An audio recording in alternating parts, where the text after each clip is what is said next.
Rogers TV and SEC breakdown, looking to the SEC in Knoxville for our first positional breakdown of the Vols with Mike Loveall from Last Word on Sports, and also my colleague with SEC breakdown. So this is always a good discussion, Mike, when we talk college football, because you bring it, especially when it comes to the Vols. So the wide receiver position, when Butch Jones really upped the ante in the recruiting process, the two positions that I really felt that he upgraded, at least in regards to talent-wise in the recruiting front, was defensive back and safety, or also wide receiver.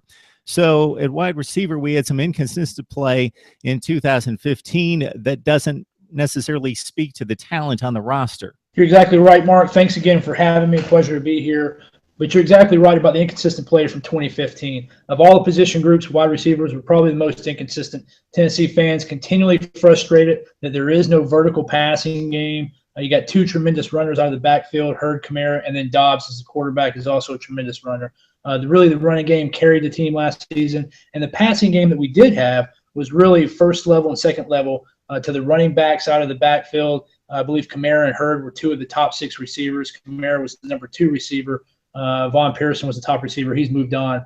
So a lot of inconsistency. The receivers, when you look at the tape, there's a little bit of blame to be given to Joshua Dobbs on some errant throws. But if you look at the tape, the wide receivers had a hard time in 2015 getting separation and getting open. And there were a few crucial drops throughout the season. So all in all, the offense is looking pretty set going into 2016, but that wide receiver position has been the most inconsistent position over the last 2 years, and Vol fans are looking for a little bit more consistency there to get that vertical passing game going and really open up what could be a very potent offense. To your point, Mike, even if we're taking out of the equation pass-happy offenses across the country and looking at run-first offenses, you can go to places like LSU and Auburn, where they really struggled throwing the football last year, and still see productivity in the form of 45, 55 catch receiving seasons out of players. They spread it around quite a bit with Josh Malone coming into his junior season with 31 catches and 2 touchdowns, had a big game against Kentucky with over 100 yards. Josh Smith is a kid that is now going to be a senior this year after 23 receptions as a junior.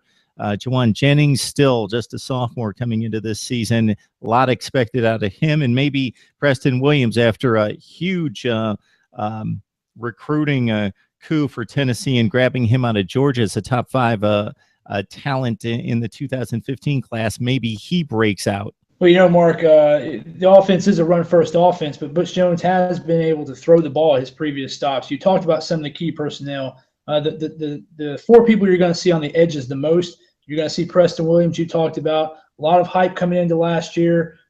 He's got that size. He's 6'4", 210, perfect size for a wide receiver in this offense. He'll probably be opposite from Josh Malone, who you talked about. Malone was one of those cornerstone recruits for Butch Jones's first class. Him and Jalen Hurd, both from Sumner County, right outside of Nashville. Went to high school down the street from each other, Station Camp and Beach. He was part of that class, 5-star recruit, one of the top guys out of Tennessee, one of the top guys nationally. So I think they're going to be on the end. You're going to see Preston Williams on one side, Josh Malone on the other, and then Josh Smith will be in the slot, probably a little bit smaller. He's only 6'1". Giving away a couple inches to both Malone and Preston Williams. Those 3 guys coming back. Of those 3, Josh Malone had the highest totals last year, 31 catches, 405 yards. So those aren't big numbers. But again, if they can get the consistency, they'll be there. Now, once you get to the 2 deep, you're going to be looking at number 2 JUCO wide receiver coming in from Kansas. This guy they're really excited about, Jeff George, is 6'6", 205. He's added, they say, 15 or 20 pounds of muscle since he got there in December. Of course, the JUCOs sign and come in December. Had a very fruitful spring practice and has put on 15 or 20 muscle to add to that 6'6" frame. A lot of excitement about Jeff George and Preston Williams this year. And then you'll see Juwan Jennings return, had a pretty good season last year. He's a positional transfer, was recruited as a quarterback, had some pretty good catches last year, backing up Josh Malone. So you'll see Juwan Jennings and Jeff George coming in behind Preston Williams and Josh Malone. And then you'll see Cody Blank filling in Josh Smith in the slot sometimes, but that'll be Smith's slot most of the time. So, Mike, there's a number of reasons for Tennessee fans to be a little bit on edge and be a little bit frustrated. Of course, a number of excruciating losses last year, but looking specifically at this position, it's when you see Laquan Treadwell, Calvin Ridley, guys that were recruited to be great receivers and really from the day they stepped on campus fulfilled that. And then you see Josh Malone, a five-star who, for a number of reasons, not just his doing, hasn't fulfilled that promise at least through 2 seasons. Yeah, and that's why Tennessee fans are frustrated. They had that great class, and Josh Malone's a great athlete. And you're right on, Mark. It's not just Josh Malone. You've got some play calling issues. Some fans are not happy with the play calling, and then Josh Dobbs, like I said earlier, shares some of this, shares some culpability in here with his inability to be as accurate down the field as he is in the flat. And when you look at the recent loss of 2 high-profile Knoxville receiver recruits in Amari Rogers and T. Higgins to Clemson, a lot of the fans are very upset, and they think, just like you, they know it's not just the receivers. They know that there's something going on with the receivers, the play calling, the quarterback play, and the inconsistency of the receiver, which they blame a lot on the positional coach, Zach Azzani. And they attribute the loss of Higgins and Rogers, both Knoxville guys, to the multiple problems that you just mentioned with the passing game. It really seemed to be a make or break year in regards to big success and a lot of coaching jobs, starting with Butch Jones possibly being on the line. We moved to tight end. Ethan Wolf caught a couple touchdowns in the opener against Bowling Green. It did not see the end zone the rest of the season. Still was pretty productive as a sophomore, 23 catches and about 300 yards. So set us up at tight end in regards to Wolf, what he brings to the table and what's behind him. Ethan Wolf was great last year, 5th in receiving at 23 catches, 300-plus yards, and 2 touchdowns.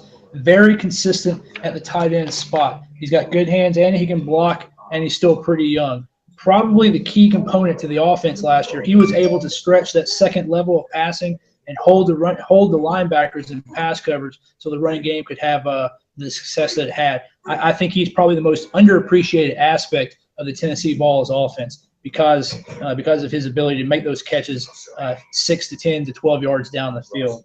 But behind Wolf, we got 2 positional transfers. Jason Kroom, the coach, has moved from wide receiver to tight end. He's got good size, 6'5", 250. So he was a little bit big. He was probably one of the slow receivers. They moved him to tight end.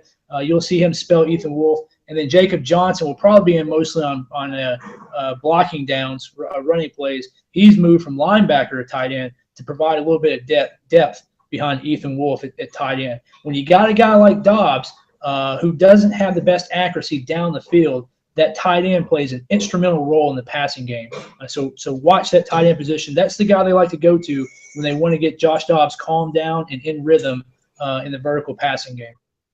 All right, much expected of Tennessee this season, much expected of this position in particular at wide receiver, considering the talent recruited in the last 3 classes. Mike Loveall, Last Word on Sports, also joins me on SEC Breakdown, breaking down the Vols at wideout. Thanks a lot, Mike.